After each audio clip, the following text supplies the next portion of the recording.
Today is the third week of Easter. The road to Emmaus is for all of us. Here's the reading of the well-known story of the disciples on their way to Emmaus from the Gospel of Luke, chapter 24, 13 to 35. Now on that same day, two of them were going to a village called Emmaus, about 7 miles from Jerusalem, and talking to each other about all those things that had happened. While they were talking and discussing, Jesus himself came near and went with them, but their eyes were kept from recognizing him. And he said to them, "What are you discussing with each other while you walk along?" But they stood still, looking sad. Then one of them, whose name was Cleophas, answered him, "Are you the only stranger in Jerusalem who does not know the things that have taken place in these days?" He asked them, "What things?" They replied, "The things about Jesus of Nazareth, who was a prophet, mighty in deed and word before God and all the people, and how our chief priests and leaders handed him over to be condemned to death and crucified him. But we had hoped that he was the one to redeem Israel." Yes, and besides all this, it is now the third day since these things have taken place. Moreover, some women of our group astounded us. They were at the tomb early this morning, and when they did not find his body there, they came back and told us that they had indeed seen a vision of angels who said that he was alive. Some of those who were with us went to the tomb and found it just as the women had said, but they did not see him. Then he said to them, "Oh, how foolish you are, and how slow of heart, to believe all that the prophets have declared. Was it not necessary that the Messiah should suffer these things and then enter his glory?" Then, beginning with Moses and all the prophets, he interpreted to them the things about himself in all the scriptures. As they came near the village to which they were going, he walked ahead as if he were going on. But they urged him strongly, saying, "Stay with us, because it is almost evening, and the day is now nearly over." So he went to stay with him. When he was at table with them, he took bread, he blessed it, and broke it and gave it to them. Then their eyes were opened, and they recognized him, and he vanished from their sight. They said to each other, "Were not our hearts burning within us while he was talking to us on the road, while he was opening the scriptures to us?" That same hour they got up and returned to Jerusalem, and they found the 11 and their companions gathered together. They were saying, "The Lord has risen indeed, and he has appeared to Simon." Then they told what had happened to them on the road, breaking the bread. I wish I had been with these disciples, only one Cleophas named. Perhaps the other for today could be you. It would have been more accurate to say they were going from Jerusalem. We are never told their names except for Cleophas. They had evidently been followers of Jesus who had left before the resurrection, and that they knew was all that they knew was the man whom they followed had been crucified, and for them a dream of a heavenly kingdom on earth had been destroyed. We have no idea why they were going. The word Emmaus means hot spring, sometimes seen as a sacred or salvific place because of its healing waters. So with their dreams destroyed, they continued walking along the dusty road, likely trying to figure out why they had followed him and thinking, now what? So they made a decision to go to Emmaus to soak in its healing baths. Maybe as their bodies soaked in the medicinal waters, they would get some insight on what they had learned, how they had been deeply disappointed, what they would do with the rest of their lives. And then as they engaged in this rather depressing topic, a fellow traveler approached them and asked if he could join them. He didn't look familiar to them, but he seemed harmless. And so he joined them. It was not long until the conversation deepened.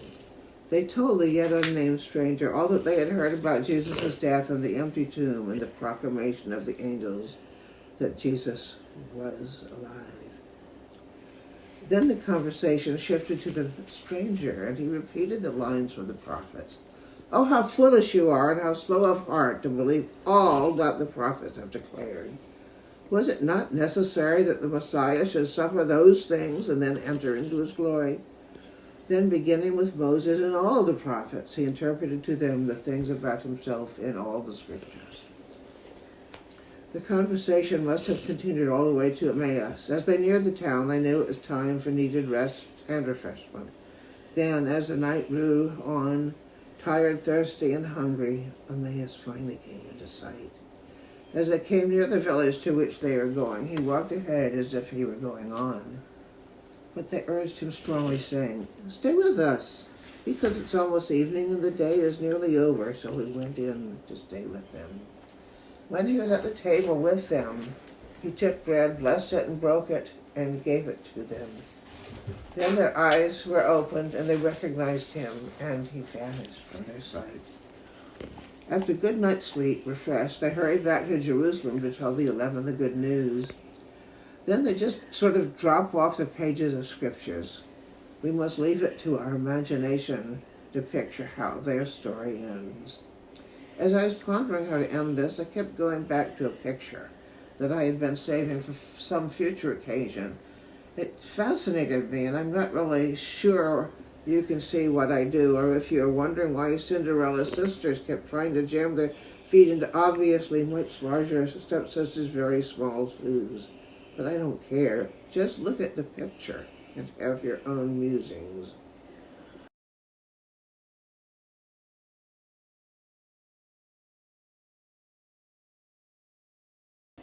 This picture keeps drawing me in. There's in the background a seemingly impervious natural rock wall, sheer vertical, with no footholds, except for the professional tree climber. It would have been a mountain goat to even attempt it. Reminds me of the way the two disciples turned away from Jerusalem after they had heard Jesus had died. They did not know how to surmount this. So with their dreams crushed, they decided to leave. Still going back to the 11. Then this total stranger comes to them and explains all the law and the prophets, and they still don't get it. It's only when they share a meal together that this mysterious stranger reveals himself to them in a way that they can understand, just by breaking the bread and handing them pieces. It wasn't his recitation of the law, one they must have already committed to memory as faithful members of the Jewish community, but the feeding them with bread for their hungry stomachs that they recognized him. So there they were, beginning to grasp the miracle that was happening right before their eyes. It had seemed impossible. Just as a seedling can think it would be totally daunted by the rock wall in front of it. But it grew and grew until it had a firm foothold that kept growing, looking a little bit like two legs holding on, developing deep roots, then a set of strong arms before it leafed out and conquered. We do not know how the disciples continued on their journey of faith. After their supper with the risen Lord, are going back to Jerusalem to the still hiding 11, but I do know that they no longer believed that anything, even a rock wall, could stop them. Unlike Cinderella's sisters, whose feet were too big to fit into the fragile glass slippers that fit Cinderella perfectly, these two travelers, Cleophas and the unnamed one, now had big shoes, well, sandals to fill. Well, not really. They had their own sandals, and they fit perfectly, although their destination was yet to be determined.